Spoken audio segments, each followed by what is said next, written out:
News headlines are often dominated by tragedy, violence, loss of life, but sometimes we have a chance to go beyond the news of the day and have a deeper conversation. Today is one of those days. Will Keeps is speaking out for the first time. He is the founder of Starts Right Here, an educational outreach program in Des Moines. On January 23rd, 2 students were killed in a shooting at the program. Will tried to intervene and was badly injured. Not even a month later, he is recovering physically and emotionally, and he's ready to move the conversation forward. What happened that day, but most importantly, what's next? I want to start with, I think, what is the most important question here. How are you? I'm getting better. You know, the first 3 weeks was kind of, very, very mentally and physically painful. But, I'm healing. And I'm mentally strong and I'm ready to keep moving. What inspires you to keep moving? I mean, just the growth for these kids. The situation that happened, it should let the whole city and the whole world know that there's a problem. And we need so many people to get involved to deal with this problem. And it's something I've been saying for a long time. And I just hate that it happened, but we need more help to prevent these things from happening. So that's what makes me want to keep moving, because there's a lot of kids out there who's looking for those warriors, to go out there and really fight for them. And I want to be one of those warriors. On the day this happened, while we were interviewing police, they had a very candid moment where they said, we're losing a generation to violence. Mm-hmm. And the police themselves are very good at solving crimes and catching people after something happens, but it's going to take everybody else to solve the problem before it happens. And obviously, you are part of the solution right now. Mm-hmm. You're one of the few that are really in the trenches, directly working with the kids who need you. What does that look like, though, for everybody else? Because obviously, this is something that we can't sit on the sidelines with. Well, everybody, there's a lot of people that have their own specialty of how they work with the kids. I have my own specialty.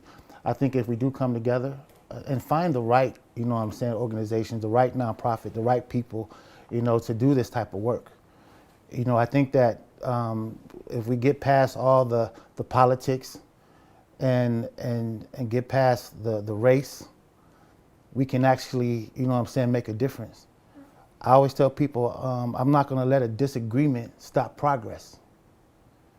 I'm not going to let, something that that I don't like, or if there's somebody out there who is willing to fight this battle, then we need to fight. You know what I'm saying? And whatever we disagree with, that's a whole nother day.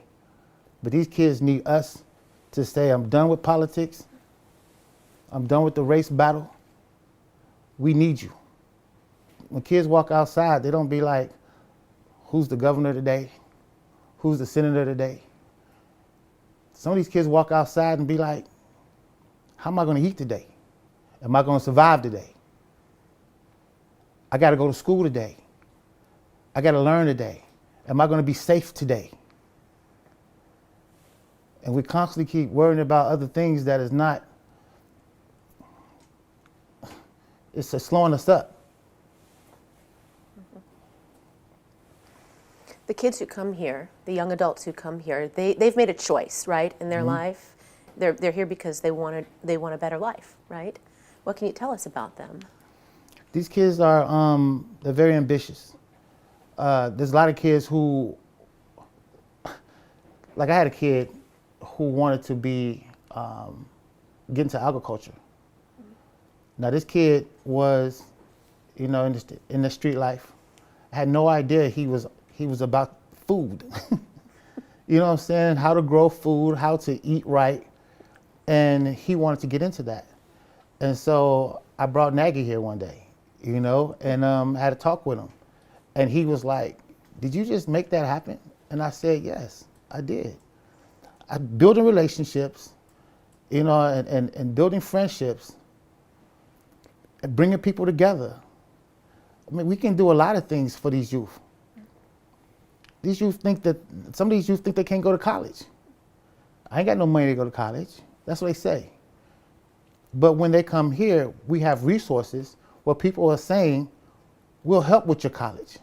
We'll pay for your college. So it motivates them now to want to work harder, to go to school.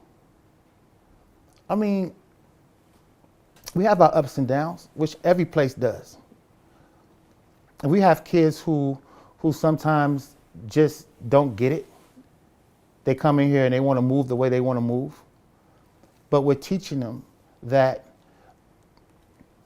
this world don't move the way you want to move. That you have to start learning how to listen, learning how to be patient, and understanding that there is a way we do things here. And you have to follow that way. It's going to help you in the future. So they're very excited to grow. And how are the kids doing right now? This had to have been a very traumatic experience for them as well. You know, a lot of kids they're doing okay. I mean, it touched a lot of kids, but there's a lot of kids that go here that see this all the time, that hear about this all the time. And they're just ready to keep moving forward. They know this is their home. This is a place where they can get work done. You know what I'm saying? And feel safe.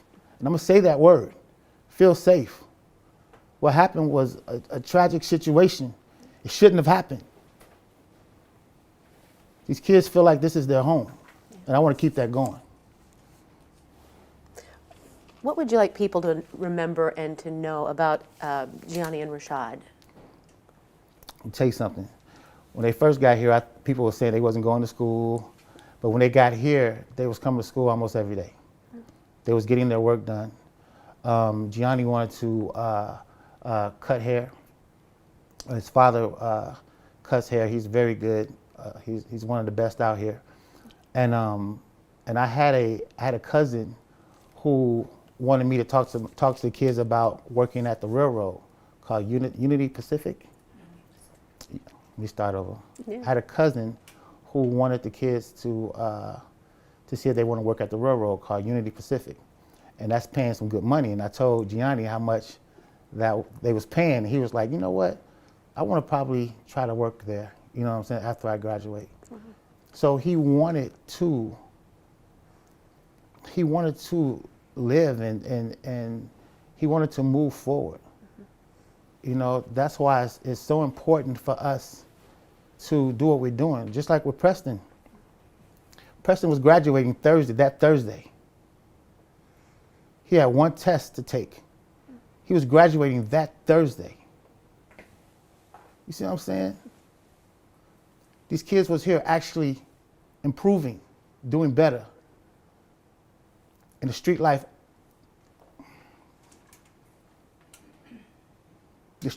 always get in the way. That's why we need as much help as we can get. I tell people all the time that I have to look just as beautiful as the drug dealer, just as beautiful as the gangster, the street. So when it's time for them to choose, they choose me instead of choosing them. But if we all come together, we can look just as beautiful as the drug dealer, as the streets. So they can choose us. Because I'm tired of the streets winning. And you know from experience, you've been in their shoes. Yes, I live that life. I know it's not good news. I wear a do-rag on my head and I got scars on my face and scars on my chest. Now I got other scars. You know, in this situation I lost my pinky finger. You know, but I'm ready to fight. And I got a whole crew of people that's ready to fight. My staff is ready to fight. Kids that's here is ready to fight. This is only going to make us stronger. And do you think we need to change the narrative, of what we were saying happened that day, what's going on now? I mean, do you think that there needs to be a shift in the way we're all thinking? Well, the narrative is this, that those kids was growing and they got caught up in the street life. The growing part needs to be just as powerful. They were growing. They was moving forward. Rashad wanted to be a rapper. He loved music. Gianni danced like it was no tomorrow. I used to call him Puff Daddy. They were happy kids. And I'm not gonna lie,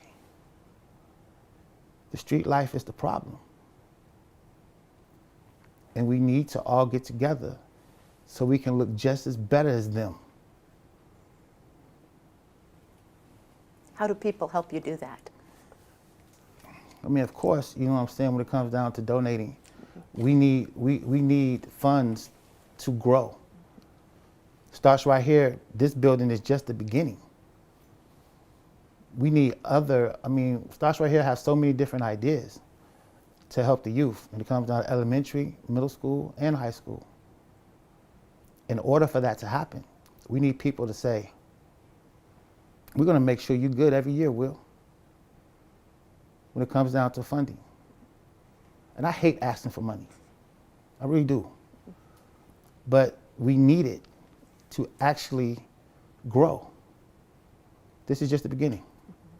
And just be there, volunteer, talk to the kids, understand what's going on in our community, because you can't help what's going on in our community if you don't understand it. So be a part of it a little bit more, a lot more.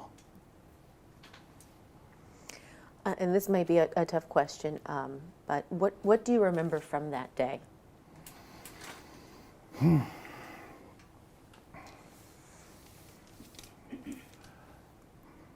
I remember it was a good day. And I remember I wasn't able to help them like I wanted to. I remember that.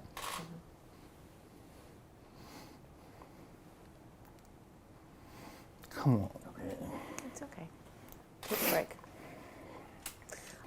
Moving into the future, when people hear starts right here, today, from here on out, what do you want them to think? What should come to people's mind when they hear starts right here? That we're starting over and we're moving forward. Starts right here is like a universal name. You can use it for anything. And starts right here is saying, even though we went through something, the change still starts right here.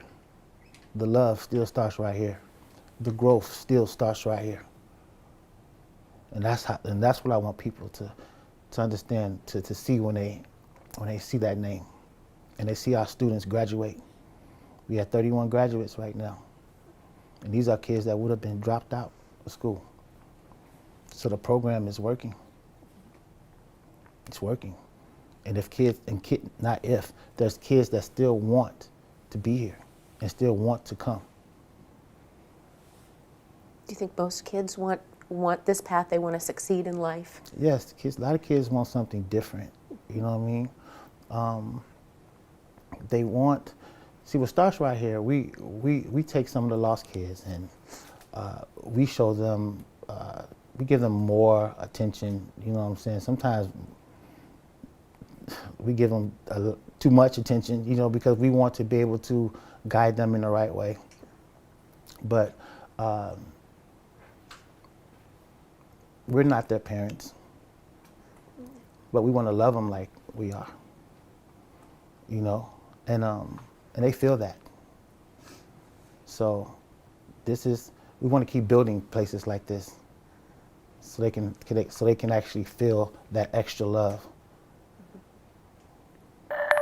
Will also wanted to share a little bit about the victims of that shooting. Rashad Carr wanted to be a rapper. Gianni Damron had considered cutting hair, but also had a line on a good job with the railroad. They were happy kids and both had plans for a bright future. The 18-year-old charged with their shooting, Preston Walls, would have graduated from this program 3 days later. He was one test away. If you're inspired to help, Will says do it. Volunteer, speak up, and donate so programs like Starts Right Here can continue to fight for these kids.